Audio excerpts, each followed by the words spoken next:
ठीक है, तैयारी चल रही है मेरे भाई, एकदम बढ़िया से, एकदम अच्छे से तैयारी कीजिए। इस बार सिलेक्शन ले ही लेना है क्या। तो चलिए देखते हैं क्वेश्चन नंबर 1 बिना समय गवाए हुए। जैसे कि आज SSGD का हिंदी क्लास भी शुरू होने वाला है, 12 बजे से उसका स्टार्ट होगा। संभवतः है कि शाम तक उसका वीडियो आप लोग को तक जो है पहुंच जाएगा। तो चलिए मेरे भाई बिना देरी किए हुए शुरू करते हैं, और आपका पहला क्वेश्चन आपके बोर्ड के सामने है। चलिए देखिए तो पहला क्वेश्चन का आंसर क्या होगा। और एक बात मेरे भाई, हर एक पॉइंट को अच्छे से नोट कीजिएगा, एक भी पॉइंट नहीं छोड़िएगा। और आप आदर्श एकेडमी टेलीग्राम सर्च करके वहां भी जुड़ सकते हैं, क्योंकि आज रात 9 बजे से वहां साइंस का टेस्ट जो है स्टार्ट किया जाएगा 20 क्वेश्चन का। इसमें क्वेश्चन और बढ़ेंगे, और इसके साथ साथ करंट अफेयर का भी टेस्ट उसमें इंक्लूड किया जाएगा। आगे चल के आपका मिसलेनियस क्वेश्चन भी रहेगा। इससे आपको जो है अधिक से अधिक बेनिफिट होगा। अगर परीक्षा एग्जाम तक अगर डेली मारते हैं उस सेट को, तो लगभग आपके पास महीना में लगभग 600 क्वेश्चन हो जाता है 20 क्वेश्चन के हिसाब से। तो अगर आप एग्जाम तक मारते हैं तो सोच सकते हैं कि 3-4 महीना अभी तक एग्जाम आने में समय लगेगा, उतना देर में आपका साइंस जो है कितना जो है सामने से गुजर जाएगा। इसका मतलब कि क्वेश्चन छूटने की संभावना जो है कम रहेगी। चलिए देखते हैं क्या कहता है। कहता है जल आपूर्ति के लिए जल का शोधन निम्नलिखित प्रक्रिया से होता है। कहता है कि जल आपूर्ति के लिए, किसके लिए मेरे भाई, जल आपूर्ति के लिए। जल आपूर्ति कहने का मतलब है कि जब देखते हैं कि गांव में या गांव घरों में नल के द्वारा जो है, नल के पाइपों के द्वारा जो है मतलब घर तक जल पहुंचाया जा रहा है, तो वैसे जो है शहरों में वगैरह में भी जल आपूर्ति की जाती है। तो जल आपूर्ति किया जाता है तो उसमें जल का पहले शुद्धिकरण किया जाता है, उसके बाद सप्लाई किया जाता है। तो कहता है कि जल आपूर्ति का शोधन जो है किस क्रिया के द्वारा होता है। तो फटाफट इसका आंसर बताइए तो क्या होगा। ऑप्शन आपके सामने है, आप लोग भी बनाइए, क्या होगा आंसर। चलिए चलो बना लिए होंगे। देखिए कहता है मेरे भाई कि जल का आपूर्ति के लिए, देखिए यहां पर ध्यान दीजिएगा, जल आपूर्ति के लिए शोधन और जल का शोधन दोनों अलग अलग है, दोनों दो आंसर होगा मेरे भाई, ठीक है। अगर आपसे पूछे कि जल आपूर्ति के लिए, जल आपूर्ति के लिए जल का जो शोधन किया जाता है, तो वह कहलाता है मेरे भाई क्या, यह कहलाता है क्लोरीकरण। क्या कहलाता है, क्लोरीकरण। क्या कहलाता है, क्लोरीकरण कहलाता है। परीक्षा में पूछेगा आपसे कि क्लोरीकरण क्या है, क्लोरीकरण क्या है, तो नोट कीजिएगा मेरे भाई। जल में क्लोरीकरण नोट कीजिएगा मेरे भाई, अशुद्ध जल में थोड़ा सा क्लोरीन मिलाना। क्या कर रहा है मेरे भाई, अशुद्ध जल में थोड़ा सा क्लोरीन मिलाना ही क्या कहलाता है मेरे भाई, क्लोरीकरण कहलाता है। क्या कहलाता है, क्लोरीकरण कहलाता है। और जल आपूर्ति के लिए जल का शोधन जो है किस माध्यम से करते हैं मेरे भाई, तो वह है क्लोरीकरण। क्या हो जाएगा, क्लोरीकरण। अगर बात करें आसवन, तो इसमें लिखिएगा आसवन की विधि द्वारा जल का शुद्धिकरण किया जाता है। नोट कीजिए मेरे भाई, आसवन विधि द्वारा किसका शुद्धिकरण किया जाता है, जल का शुद्धिकरण, ठीक है। अगर आपसे पूछ ले कि जल और अल्कोहल को मिश्रण को किस विधि से शुद्ध करते हैं मेरे भाई, तो हो जाएगा आसवन विधि। नोट कीजिएगा, पूछा हुआ क्वेश्चन है कि जल और अल्कोहल को किस विधि द्वारा जो है शुद्धिकरण करते हैं, तो नोट कीजिए आसवन विधि के द्वारा। तो जल का शुद्धिकरण आसवन विधि के द्वारा। लेकिन अगर आपसे पूछे मेरे भाई जल आपूर्ति के लिए जल का शोधन, तो हो जाएगा आपका आंसर क्या हो जाएगा, क्लोरीकरण हो जाएगा। चलिए दूसरा सीधी उतना इंपॉर्टेंट नहीं है। चलिए पहला का आंसर हो गया आपका ए नंबर हो गया। चलिए दूसरा क्वेश्चन देखिए मेरे भाई। दूसरा क्वेश्चन क्या कहता है कि लोहे के पाइपों को संक्षारण से बचाने के लिए, कहता है कि लोहे के पाइप को संक्षारण से बचाने के लिए उस पर जस्ते की एक परत चढ़ा दी जाती है ताकि संक्षारण नहीं हो, उस पर जंग वगैरह नहीं लगे। अब इस प्रक्रिया को कहता है, किस प्रक्रिया को मेरे भाई क्या कहते हैं, तो फटाफट आंसर बनाइए। एक में ऑप्शन इलेक्ट्रोप्लेटिंग है, तपानुशीतन है, गैल्वेनीकरण है या बल्कनीकरण होगा। क्या होगा आंसर, फटाफट इसका आंसर दीजिए। चलिए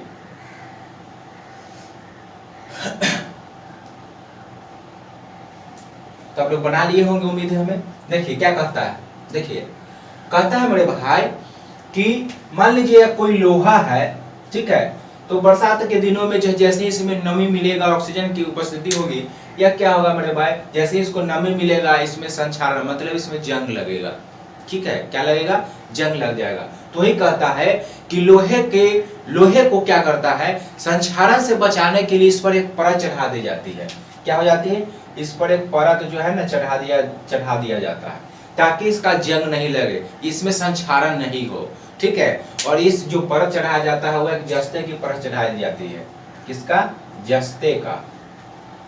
तो जस्ते का जो परत चढ़ा दिया जाता है इसी को हम कहते हैं गैल्वेनीकरण या गैल्वेनाइजेशन। क्या कहते हैं मेरे भाई, गैल्वेनीकरण या गैल्वेनाइजेशन इसको कहते हैं। तो नोट कीजिएगा, कहता है कि लोहे के पाइपों के संक्षारण से बचाने के लिए उस पर जस्ते की परत चढ़ाई जाती है। तो नोट कीजिए, इसे कहते हैं, क्या कहते हैं, गैल्वेनीकरण। ऑप्शन क्या हो जाएगा, गैल्वेनीकरण। बल्कनीकरण में लिखिएगा, बल्कनीकरण में लिखिए मेरे भाई कि प्राकृतिक रबर को कठोर बनाने के लिए सल्फर के साथ मिलाकर गर्म करने की प्रक्रिया को ही क्या कहते हैं मेरे भाई, बल्कनीकरण कहलाता है। क्या कहलाता है, बल्कनीकरण। चलिए उसके बाद दूसरा नोट कीजिएगा, तापानुशीतन क्या होता है। तो नोट कीजिएगा, धातु में तन्यता का गुण बढ़ाने के लिए, नोट कीजिए, धातु में तन्यता का गुण बढ़ाने के लिए जो प्रक्रिया अपनाई जाती है वह क्या कहलाता है मेरे भाई, तपानुशीतन। तपानुशीतन प्रक्रिया धातु में अपनाई जाती है ताकि धातु का तन्यता गुण क्या हो, बढ़ जाए। तो धातु के तन्यता गुण बढ़ाने के लिए अगर पूछ ले तो वह हो जाएगा आपका तपानुशीतन। चलिए ए में क्या है, इलेक्ट्रोप्लेटिंग है। नोट कीजिए मेरे भाई, इलेक्ट्रोप्लेटिंग क्या होता है मेरे भाई, तो नोट कीजिएगा, निम्न वर्ग के या निम्न कोटि के धातु को सुरक्षित रखने के लिए या आकर्षण बनाने के लिए, या क्या करने के लिए, आकर्षण बनाने के लिए उस धातु पे उच्च कोटि के धातु के पतली परत चढ़ा दी जाती है। इसी को क्या कहते हैं मेरे भाई, इलेक्ट्रोप्लेटिंग कहते हैं। क्या कहते हैं, इलेक्ट्रोप्लेटिंग कहते हैं। क्या, अच्छे से नोट कीजिए, कहता है कि निम्न कोटि के धातु को संक्षारण से या आकर्षित करने के लिए या आकर्षित बनाने के लिए उस पर क्या कहते हैं, एक उच्च धातु के पतली परत चढ़ा दी जाती है। इसी को हम कहते हैं क्या, इलेक्ट्रोप्लेटिंग कहा जाता है। तो आपका आंसर हो जाएगा गैल्वेनीकरण। सारे पॉइंट को अच्छे से नोट कीजिएगा। चलिए गैल्वेनीकरण हो गया। अब कहता है कि निम्न में से कौन ओजोन का अणु है। कहता है कि ओजोन का अणु कौन दर्शाता है। तो देखिए इसका आंसर क्या होगा,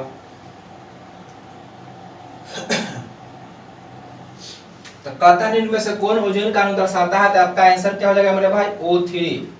ओजोन का अणु क्या हो जाएगा, O3 हो जाएगा। ओजोन के इसमें 3 परमाणु। ऑक्सीजन की बात करें तो ऑक्सीजन की खोज जो है प्रिस्टले नामक वैज्ञानिक ने किया था। किसने, प्रिस्टले नामक वैज्ञानिक ने किया था। और हम लोग जो क्या करते हैं, वातावरण से ऑक्सीजन जो है लेते हैं जिंदा रहने के लिए। पेड़ पौधे क्या करता है, कार्बन डाइऑक्साइड लेता है, ऑक्सीजन छोड़ता है। बात करें ओजोन को, तो नोट कीजिएगा, ओजोन जो है पृथ्वी पर हमारे रक्षा करती है। कैसे, तो सूर्य से आने वाली जो मेरे भाई पराबैंगनी किरणें होती है उससे कौन रक्षा करता है, तो वह मेरा करता है ओजोन थ्योरी। कौन करता है, ओजोन। ओजोन का काम होता है कि सूर्य से आने वाली पराबैंगनी किरणों को क्या करे, रोक ले, और वह रोक लेता है। इससे हमारी क्या होती है, सुरक्षा होती है। अगर पृथ्वी पर आए तो बहुत सारे हानिकारक बीमारी जो है वह उत्पन्न ले सकते हैं, जैसे त्वचा कैंसर वगैरह ये सब। तो कहता है इनमें से कौन ओजोन का अणु है। तो आपका आंसर हो गया क्या, O3 हो गया। तो फटाफट इसको नोट कर लीजिए। देखते हैं नेक्स्ट क्वेश्चन की ओर। चलिए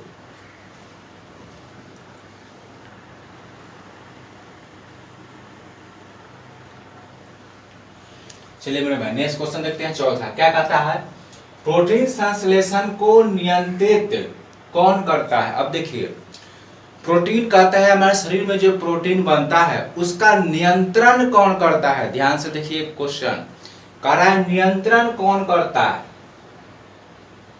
ठीक है। चलिए बनाइए। तो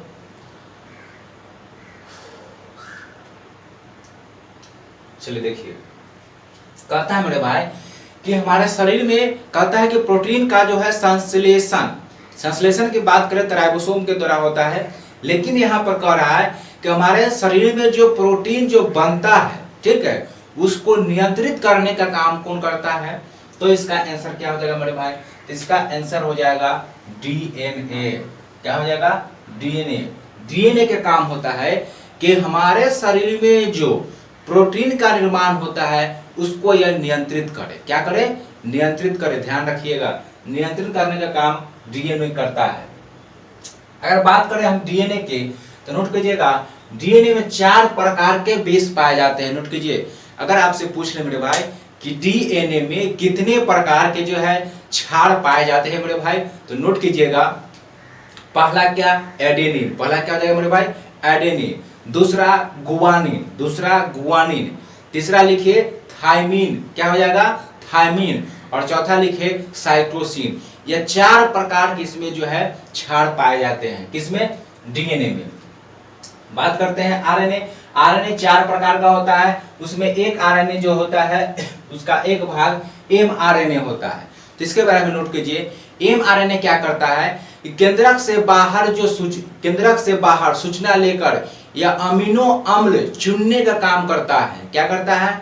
केंद्रक से बाहर सूचना लेकर या अमीनो अम्ल को चुनने का कार्य जो है वो कौन करता है? एमआरएनए करता है। आरएनए का 4 भागों में बांटा जाता है।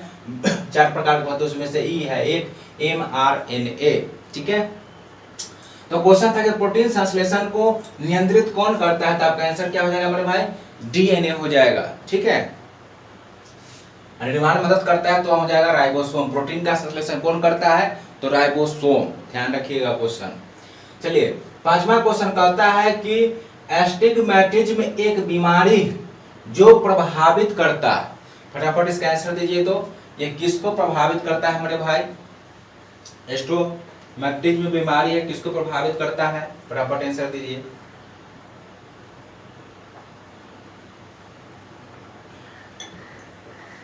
देखिए,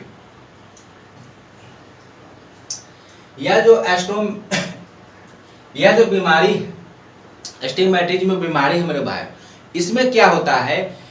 इस बीमारी में क्या होता है कि कोई वस्तु हमें धुंधली दिखाई देने लगती है। क्या दिखाई देने लगती है? धुंधली दिखाई देती है। इसलिए रेटिना पर जो है किस प्रकाश का सही रूप से संकेंद्रित नहीं हो पाता है। इसीलिए जो है एस्टिग्मेटिज्म बीमारी में क्या होता है? धुंधली दिखाई देने लगता है। और धुंधली, तो इसका आंसर क्या हो जाएगा मेरे भाई? आंख पर। किससे संबंधित है? आंख से है। और इसमें क्या होता है? धुंधले दिखाई देने लगता है। कैसा दिखाई देने लगता है मेरे भाई? धुंधला, क्योंकि प्रकाश का संकेंद्रण जो होता है एक निश्चित बिंदु पर नहीं होता है। चलिए, रेटिना पर नहीं होता है। 6वां क्वेश्चन कहता है कि शरीर में रक्त कोशिका का उत्पन्न कहाँ होता है? कहता है मेरे भाई कि शरीर में जो रक्त कोशिका है ना, इसका निर्माण कहाँ होता है? चलिए, इसका आंसर देखिए तो क्या होगा? तो रक्त कोशिका का निर्माण कहाँ होगा मेरे भाई? तो इसका आंसर हो जाएगा आपका अस्थि मज्जा। क्या हो जाएगा? अस्थि मज्जा यानी बोन मैरो। रक्त कोशिका का निर्माण कहाँ होता है? अस्थि मज्जा में होता है। बात करें हृदय, तो हृदय शरीर का सबसे मेरे भाई व्यस्तम अंग है। क्या है? व्यस्तम अंग है। नोट कीजिएगा, हृदय का अध्ययन को कार्डियोलॉजी कहते हैं। क्या कहते हैं मेरे भाई? नोट कीजिए, कार्डियोलॉजी हृदय का अध्ययन कहा जाता है।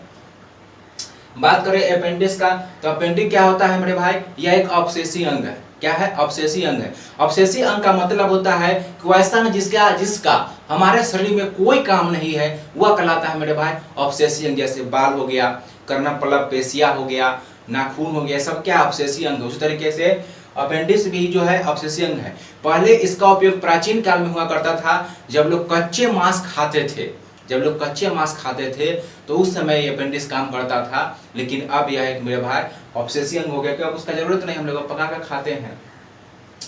तो यह अपेंडिक्स था। तो कहता है शरीर में रक्त कोशिका का कहाँ निर्माण होता है? आंसर हो गया आपका कहाँ? अस्थि मज्जा में। चलिए फटाफट नोट कर लीजिए, देखते हैं नेक्स्ट क्वेश्चन।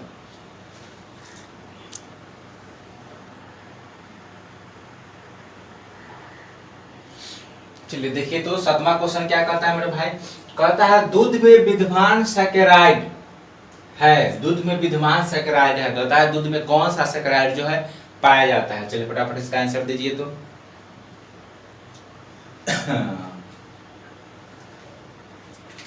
सारे पॉइंट को नोट कीजिएगा मेरे भाई, एक भी पॉइंट अच्छे से नहीं कीजिएगा, एकदम मन लगा कर पढ़िए, इस बार सिलेक्शन जो है ले लेना है, ठीक है। चलिए देखिए क्या कहता है, कहता है मेरे भाई कि वह दूध में जो है कौन सा विद्यमान सैकेराइड है, यानी कहता है दूध में कौन सा सैकेराइड पाया जाता है, ठीक है। तो इसका आंसर क्या हो जाएगा मेरे भाई, फटाफट बोलिए। तो इसका आंसर हो जाएगा क्या, लैक्टोज। क्या हो जाएगा, लैक्टोज। दूध में जो है लैक्टोज सैकेराइड जो है पाया जाता है। अगर बात करें कि सबसे अधिक मीठा कौन सा सैकेराइड होता है, तो नोट कीजिएगा, अगर आपसे पूछ ले यहां पर कि सर्वाधिक मीठा, तो वह होता है मेरे भाई फ्रुक्टोज। जितने भी ग्लूकोज हुआ, लैक्टोज, सुक्रोज हुआ, माल्टोज हुआ, ये सभी में सबसे ज्यादा मीठा पूछ ले तो हो जाएगा फ्रुक्टोज। क्या हो जाएगा, फ्रुक्टोज। चलिए तो आपका आंसर क्या हो जाएगा, दूध में जो है लैक्टोज पाया जाता है। 8 नंबर देखिए, कहता है सौर मंडल में कौन सा अत्यधिक तीव्र एवं गर्म ग्रह है। कहता है सर्वाधिक तीव्र भी है और गर्म भी है। तो गर्म ग्रह याद है तो उसे भी आपका आंसर निकल जाएगा।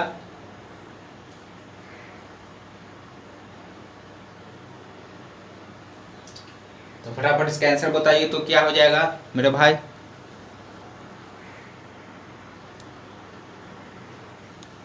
चलिए तो आप लोग बना लिए होंगे। क्या कहता है मेरे भाई, कहता है कि सौरमंडल में अत्यधिक तीव्र एवं गर्म ग्रह, तो गर्म ग्रह की बात करें तो आंसर क्या हो जाएगा, शुक्र ग्रह हो जाएगा। क्या हो जाएगा, शुक्र ग्रह हो जाएगा। शुक्र ग्रह को लिखिए, इसे जो है सांझ का तारा,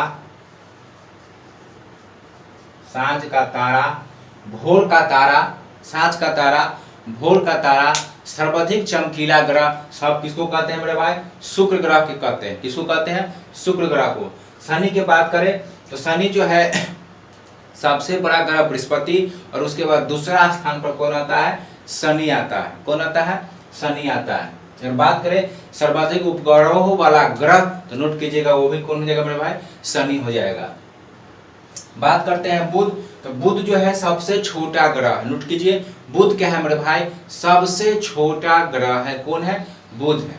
बुध जो है नोट कीजिएगा, यह सूरज के निकलने से 2 घंटा पहले निकलता है या 2 घंटा पहले दिखाई देता है। तो नोट कीजिए, अगर आपसे पूछे कि निम्न में से कौन सा ग्रह सूरज से निकलने से 2 घंटा पहले दिखाई देता है या निकलता है, तो हो जाएगा बुध। मंगल ग्रह जो है इसे लाल ग्रह के नाम से जाना जाता है, लाल ग्रह कहा जाता है। किसको, मंगल ग्रह को, क्योंकि यहाँ पर लाल, इसका लाल रंग जो होता है वहां पर उपस्थित आयरन ऑक्साइड के कारण होता है। तो आपका आंसर क्या हो जाएगा, शुक्र ग्रह। चलिए 9 नंबर का क्वेश्चन कहता है कि निम्न में से किस जिले में बिहार का एकमात्र राष्ट्रीय उद्यान है। कहता है कि बिहार के किस जिले में एकमात्र राष्ट्रीय उद्यान है। तो इसका आंसर क्या होगा देखिए, तो इसका आंसर जो हो जाएगा मेरे भाई पश्चिमी चंपारण, पूर्वी चंपारण नहीं होगा, पश्चिमी चंपारण हो जाएगा। बिहार में एकमात्र राष्ट्रीय उद्यान जो कहाँ है, पश्चिमी चंपारण में है, ठीक है। भागलपुर में नोट कीजिएगा, भागलपुर में क्या है मेरे भाई, तो नोट कीजिए बिहार में फल अनुसंधान केंद्र, भागलपुर में क्या है, फल अनुसंधान केंद्र जो है कहाँ है, वो हो जाए आपका भागलपुर। मुंगेर में बात कीजिए, मुंगेर में नोट कीजिएगा मेरे भाई, मुंगेर में बंदूक कारखाना है। अगर आपसे पूछे कि बिहार के किस जिले में बंदूक फैक्ट्री या बंदूक का कारखाना है, तो उसका आंसर क्या हो जाएगा मेरे भाई, इसका आंसर हो जाएगा मुंगेर। तो चलिए सारे पॉइंट नोट कर लीजिए। अब देखते हैं नेक्स्ट क्वेश्चन।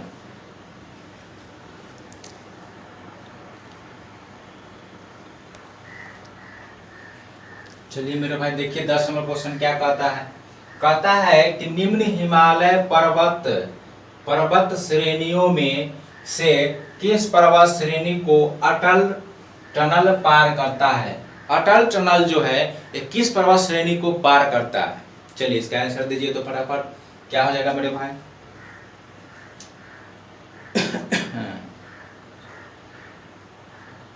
देखिए, तो यह इस जगह का जो आंसर हो जाएगा मेरे भाई, यह पूर्वी पीर पंजाल श्रेणी को पार करता है। अगर आपसे पूछे कि अटल जो टनल सुरंग है यह किस पर्वत श्रेणी को क्रॉस करता है? इसका आंसर क्या हो जाएगा मेरे भाई? पूर्वी पीर पंजाल। क्या हो जाएगा?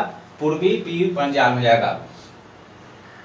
लद्दाख में बताए थे कि बीआरओ जो है मोटर वाहन सड़क जो है विश्व की सबसे ऊंचा सड़क का निर्माण किया है कहाँ? लद्दाख के कहाँ? लोमिंग ला दर्रा में, जिसका ऊंचाई बताए थे 19,300 फीट था। ठीक है, चलिए 11 में कहता है किस राज्य में सर्वाधिक वन्यजीव अभ्यारण्य है? बताइए तो वन्यजीव अभ्यारण्य सर्वाधिक कहाँ है?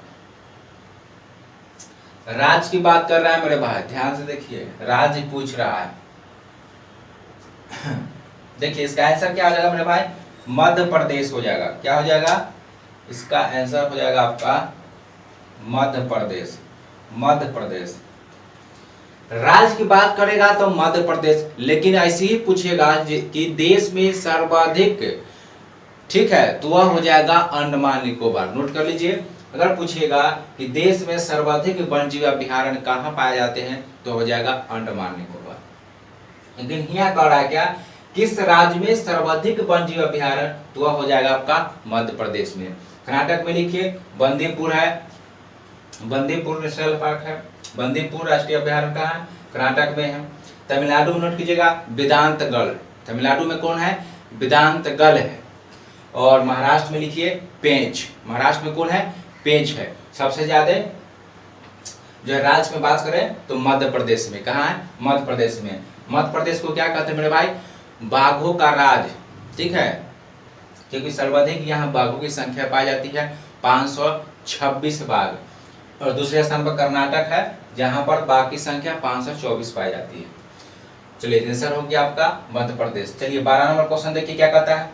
कहता है ज़कात क्या है? ज़कात क्या है मेरे भाई?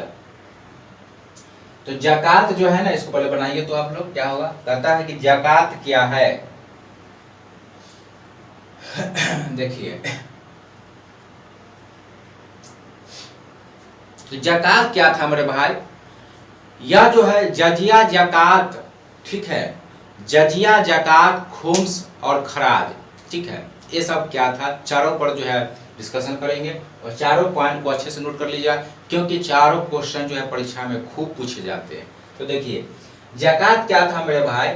तो ज़कात जो था यह गैर मुसलमानों से जो धार्मिक कर लिया जाता था, धर्म पर जो कर लिया जाता था मेरे भाई, उसे कहते थे क्या? उसे कहते थे ज़कात। क्या करते थे? ज़कात।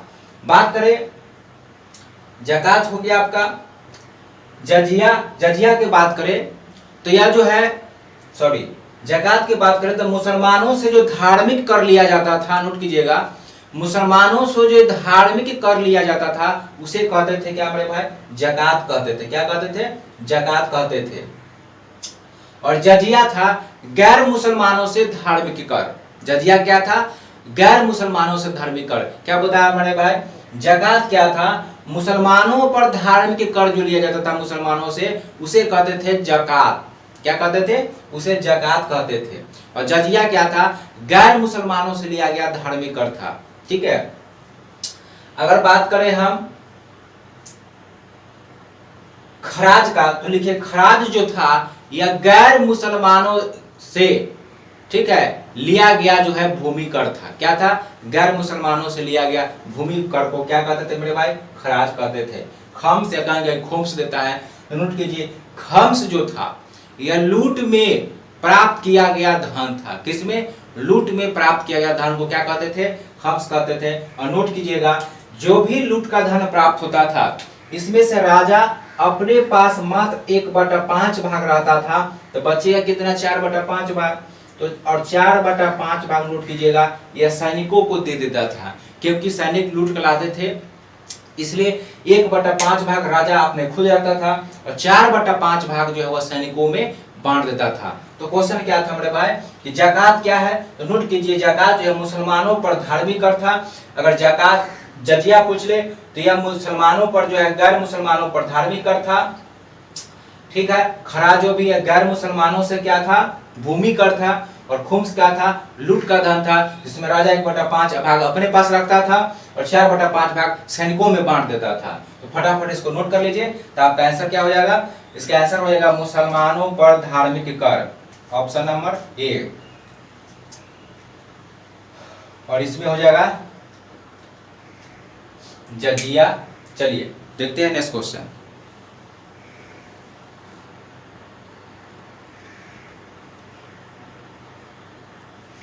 चलिए देखिए क्या कहता है 13 नंबर।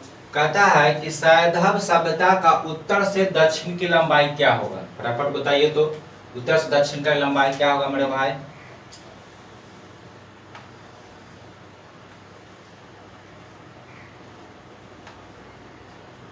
तो देखिए सैंधव सभ्यता का कह रहा है कि उत्तर से दक्षिण की लंबाई, तो उत्तर से दक्षिण की लंबाई नोट कीजिए कितना होगा? 1400 किलोमीटर। और पूर्व से पश्चिम की लंबाई की बात करें तो यह होगा 1600 किलोमीटर। कितना हो जाएगा? उत्तर से दक्षिण की लंबाई मेरे भाई कितना है? 1400 किलोमीटर। पूर्व से पश्चिम की लंबाई कितना है? 1600 किलोमीटर। अगर आपसे पूछ ले कि सिंधु सभ्यता का पूरा सर्वाधिक पूरा एरिया जो है उसका कितना वर्ग क्षेत्रफल तक विस्तार है, फैला हुआ है, तो सिंधु सभ्यता का संपूर्ण जो क्षेत्रफल है वह कितना है मेरे भाई? तो नोट कीजिएगा वह है 12,99,600 वर्ग किलोमीटर। तो पूछ रहा था कि सैंधव सभ्यता के उत्तर से दक्षिण की लंबाई कितना है? 1400। आंसर क्या आ जाएगा आपका? ए हो जाएगा। अगर आपसे पूछ ले कि सिंधु सभ्यता की आकृति कैसा है, तो नोट कीजिएगा इसकी आकृति क्या है मेरे भाई? त्रिभुजाकार है। त्रिभुजाकार। कैसी आकृति है? त्रिभुजाकार है। और इसमें उत्खनन होते रहते हैं। और इसका अब वर्तमान में अभी तक जो है 2800 स्थल जो है प्रकाश में आया, मतलब कि 2800 से इसका खोजा जा चुका है। नोट कर लीजिएगा, पूछा हुआ क्वेश्चन है कि सिंधु सभ्यता का अभी तक कितने स्थल प्रकाश में आया है, तो वह है 2800। चलिए 14 नंबर क्वेश्चन कहता है कि कच्चे ईंटे का बना मकान का साक्ष्य किस सैंधव सभ्यता स्थल से प्राप्त हुआ है? कच्ची ईंटों से बना मकान। तो देखिए तो इसका आंसर क्या होगा? देखिए मेरे भाई, बात करें बनमाली से तो नोट कीजिएगा यहां से नाला जो व्यवस्था था, नाला व्यवस्था का अभाव पाया जाता है। अगर आपसे पूछे कि नाला व्यवस्था का अभाव कहां से पाया जाता है? बनमाली से। रोपड़ में नोट कीजिएगा यह भारत का प्रथम उत्खनन जो है स्थान जो है, क्षेत्र कौन है? रोपड़। स्वतंत्र भारत का प्रथम उत्खनन स्थान है। बात करें चन्हू-दरो, तो चन्हू-दरो जो था नोट कीजिएगा यह औद्योगिक नगर था। क्या था? औद्योगिक नगर। सैंधव सभ्यता का चन्हू-दरो जो था यह एक औद्योगिक नगर था। क्या था? औद्योगिक नगर था। और शाहिदाबाद का भी जो है प्रमाण कहां से मिला है? चन्हू-दरो से। लेकिन कच्चे ईंटे का बना मकान जो है मेरे भाई कालीबंगा से मिला है। नोट कीजिएगा कहां से मिला है? कालीबंगा से मिला है। चलिए नेक्स्ट क्वेश्चन देखते हैं। कहता है विश्व में सर्वाधिक डाकघर, विश्व में सर्वाधिक डाकघर हांगकांग में। देखिए यहाँ समाचार, सर्वाधिक समाचार पढ़ने वाले लोग जो है हांगकांग में। लेकिन कहता है कि विश्व में सर्वाधिक डाकघर वाला देश, तो ये आपका हो जाएगा कौन? भारत। अपना भारत। सर्वाधिक डाकघर वाला देश कौन हो जाएगा मेरे भाई? भारत हो जाएगा। चलिए फटाफट इसको नोट कर लीजिए, देखते हैं नेक्स्ट क्वेश्चन।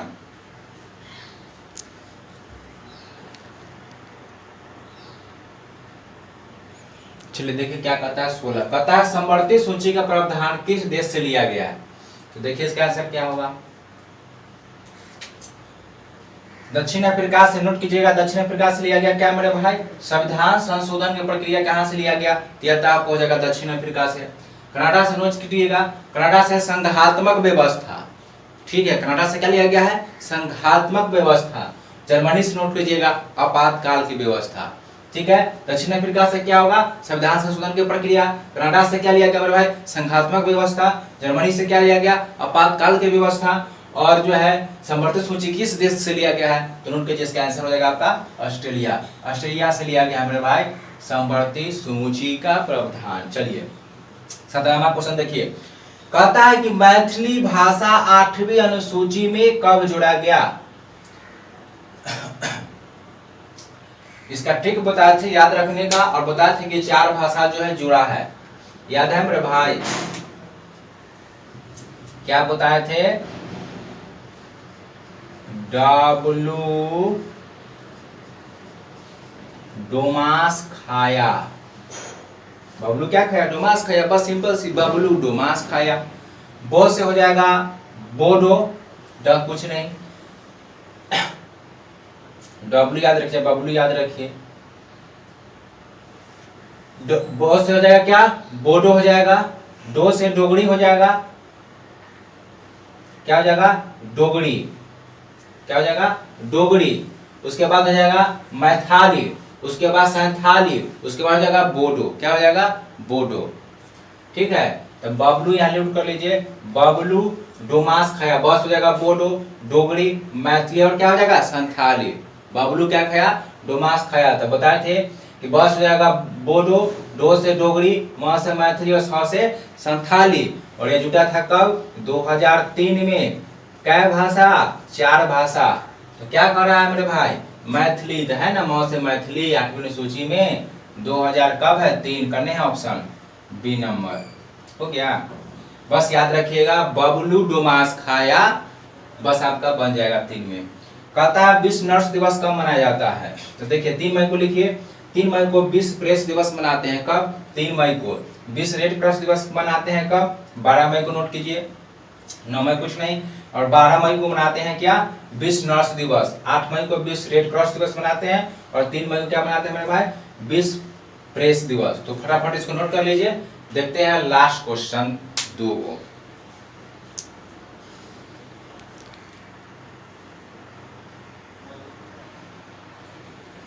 चलिए बनाइए, तो इसका आंसर क्या होगा? कहता है कि 10 ओम प्रतिरोधक जब 140 वोल्ट का विभवांतर अनुमुक्त होता है, तो कहता है इसे प्रवाहित होने वाला धारा की गणना करें। मतलब कितना धारा प्रवाहित होगा वह पूछ रहा है।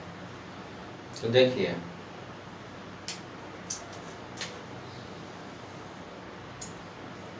I बराबर होता है V/R। क्या होता है? V/R। ठीक है, देखिए बस एक जुगाड़ थोड़ा सा याद रखिएगा, यह फॉर्मूला आपको कभी भी गलती नहीं होगा।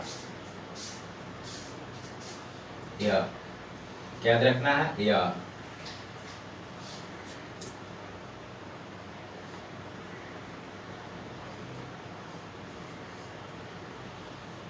ठीक है। I बराबर क्या होता है? V/R। देखिए I पूछेगा तो V/R, R पूछेगा तो V/I, और V पूछेगा तो I इंटू क्या हो जाएगा? R। बस ये त्रिभुज की याद रखिएगा, तीनों फॉर्मूला आप यहाँ से निकाल सकते हैं। तो पूछ रहा है I बराबर, तो देखिए I को जब ढक लेंगे तो क्या बचेगा? I को ढक लीजिए तो क्या बचेगा? V/R है ना बचेगा मेरे भाई। तो V/R लिख दिए, V/R। और V का मान दिया हुआ कितना? 140 वोल्ट। और R का मान दिया प्रतिरोधक कितना? 10 ओम। बस बैठा दीजिए, कितना हो जाएगा? 140/10 कितना हो जाएगा? 14 एम्पियर।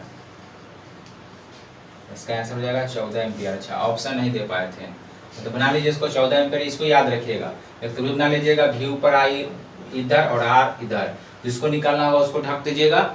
V निकालना तो V बराबर क्या हो जाएगा मेरे पास? I/R हो जाएगा। R निकालना हो तो क्या हो जाएगा? V/I। I निकालना हो तो क्या हो जाएगा? V/R। इसको याद रखिएगा, फॉर्मूला नहीं भूल पड़िएगा, दिमाग में ध्यान से बैठा लीजिएगा। अब प्यार से इसको नोट कर लीजिए, क्वेश्चन से पूछता ही। चलिए 20वां नंबर क्वेश्चन बनाइए। देखिए इसको बनाने के लिए पिछले क्लास में बताए थे, लेकिन यहाँ पर क्या है, महीना में कितना खर्च होगा से निकालना है। ठीक है, तो जो भी मान दिया हुआ है सारे मान को ऊपर रख दीजिए और बटा में 1000 से भाग दे दीजिए, आपका निकल जाएगा यूनिट्स। तो क्या कहता है? 100 वाट का बल्ब, 100 वाट का बल्ब यहाँ हो जाएगा आपका 5 बल्ब छूट गया है। तो 5 बल्ब प्रतिदिन 2 घंटा, तो 2 घंटा जलता है। तो कहता है 5 प्रति यूनिट की दर से एक महीना छूट गया, एक महीने नोट कर लीजिएगा। क्वेश्चन है कि 100 वाट का 5 बल्ब प्रतिदिन 2 घंटे जलते हैं, 5 रुपए प्रति यूनिट की दर से 1 महीने का कुल खर्च निकालना है। ठीक है, कितना दिन का? 1 महीने का कुल खर्च निकालना है। तो देखिए 2 बल्ब हो गया, 1 महीना यानी कितना? 30 दिन। पहले तो यूनिट निकाल लीजिए। ठीक है, 2 को शून्य से 2 शून्य उड़ गया, ये से उड़ गया, तो कितना होगा? 5 दूना 10 या 30, यानी हो गया 30 यूनिट्स, 30 यूनिट का हो गया कि एक महीना में खर्च होगा। अब कहता है कि एक यूनिट का दाम कितना है 5 रुपया, तो निकालना है कुल खर्च ना, तो बस यूनिट में गुना कर दीजिए, 30 यूनिट में 5 से गुना कर दीजिए, कितना हो जाएगा 150 रुपया। ऑप्शन में है 150 रुपया हो जाएगा।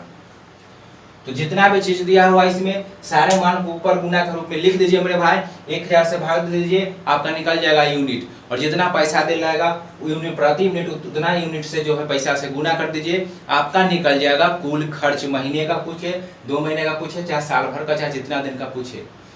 इसको याद रखिएगा VIR, इसे फॉर्मूला जब भी पूछेगा, इसे खूब पूछता भी है बराबर, इसको याद रखिएगा, फॉर्मूला नहीं बोल पड़िएगा, अपने से बना सकते हैं। V बोलेगा तो I × R, R पूछेगा तो V/I हो जाएगा, I पूछेगा तो V/R, क्या है ना एकदम। तो इसको नोट कर लीजिए। तो ये था मेरे भाई आज का महत्वपूर्ण इंपॉर्टेंट क्वेश्चन जो परीक्षा में पूछे गए थे, और आने वाले परीक्षा में भी ये काफी आपको उपयोगी साबित होगा, ठीक है। और अधिक से अधिक लोगों को जो है अपने स्टडी ग्रुप में इस वीडियो को जो है शेयर कीजिए, ताकि वो भी इस वीडियो को देखे और लाभ उठाए, ठीक है। तो मिलते हैं मेरे भाई शाम में SSGD का हिंदी क्लास के साथ। धन्यवाद।